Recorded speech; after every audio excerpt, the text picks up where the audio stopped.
The forecast models are starting to converge on one particular system around November 9th-10th that's really grabbing my attention. This one could unleash a significantly stronger Arctic blast, the kind that commands the attention of the entire country. But before we get into that, let's take a quick step back and look at the big picture setup for November, how this month is shaping up now that we're fully into it, and even a brief glimpse at what early December might bring. Now, long-range outlooks like this always come with a little uncertainty in the fine details.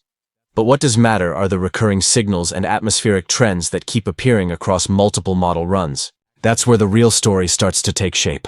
A quick look back at October, the West Coast and parts of the Southeast actually ran a bit cooler than normal, while much of the central U.S. and parts of the Northeast experienced well above average warmth. The heart of the country was practically roasting through most of the month. The current setup as of now, we've got some storm activity across the deep south, a system sweeping from Florida up through the Carolinas and the Delmarva region. Monday morning could start off rough in those areas with rain and gusty winds before the storm quickly exits offshore. Once that clears, we'll catch a noticeable cool down early in the week, courtesy of our first cold front. By the way, if you'd like a forecast for your specific city or region, drop it in the comments below. I'll get to as many as I can. And if you enjoy these updates, don't forget to subscribe and like the video. It really helps the channel grow. Midweek changes hot. On that system's heels comes another cold front midweek, bringing a secondary push of cooler air into the Northeast and mid-Atlantic. Expect a noticeable temperature dip and renewed storminess across the region between Wednesday and Thursday. Out west, it's a completely different story. Storm after storm is lining up. Think heavy mountain snow, soaking valley rain, and a consistently active Pacific storm track that refuses to quit. November 9th-10. A potential Arctic surge.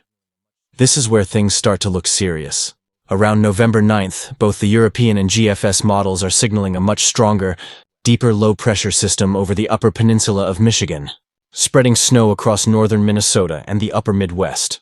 Behind that front, a true Arctic blast, and both models agree on it. This is the classic setup where frigid air spills straight out of Canada and floods the central and eastern U.S. Temperatures will plunge, and snow showers could break out around the Great Lakes, Ohio Valley, and even higher elevation zones of the Northeast.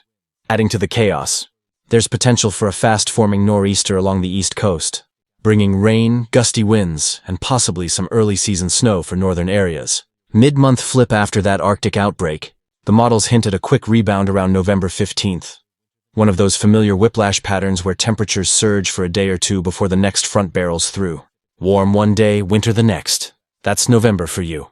Precipitation outlook, it's an impressive setup for precipitation overall. The western U.S., especially the mountains, is loading up on moisture. Even the Southwest is getting in on the action, a welcome sight for drought-stricken regions. From the deep south up through the Midwest and Northeast, rainfall totals look solid, while parts of the plains and Southeast may trend a bit drier. Snowfall outlook, this is shaping up to be the most wintry setup of the season so far. The mountainous West is getting absolutely buried. The northern plains and upper Midwest are stacking it up, and even the Great Lakes and parts of the Ohio Valley could join the snow parade. All right, everyone, let's break this down because things are getting really interesting in the setup right now. The Northeast mountains are lighting up strong in the latest data. And if this Arctic blast unfolds the way the models are projecting, we could be looking at legitimate early-season snowfall piling up across the northern third of the United States. Temperature roller coaster incoming. We're seeing sharp thermal contrasts developing across the country. After that post-Halloween trough, the early part of the week stays slightly cooler.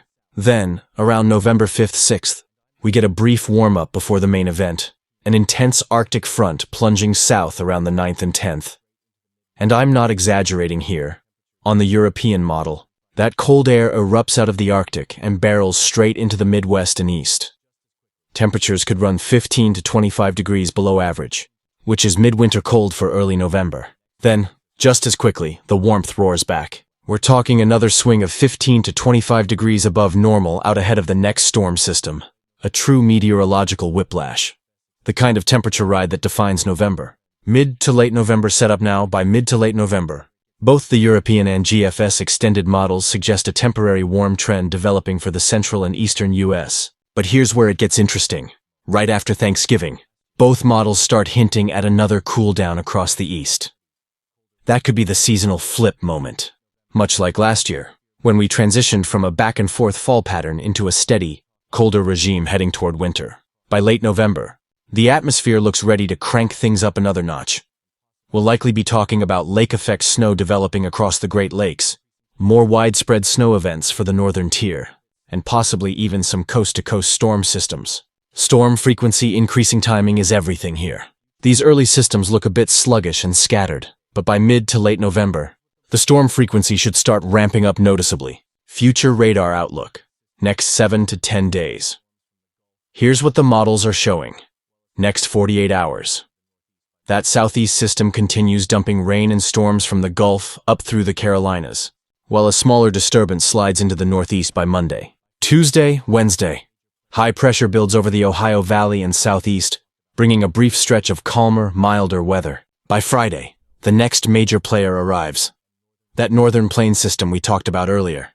Expect a mix of rain, storms, and some light snow across Dakotas, Minnesota, and northern Wisconsin. We're not talking about a blockbuster snowstorm just yet, but this could mark the first measurable snow of the season for several areas up north. Weekend and beyond as we move into next weekend. The models start to get messy but intriguing. They hint that the same system could push farther east into the Midwest, possibly spreading light snow into Iowa, Illinois, and southern Wisconsin. For some of you, that might be the first snowfall of the season. By Sunday into Monday, colder air deepens as that wintry mix edges closer to the East Coast. And beyond that, there's strong consensus among long-range models.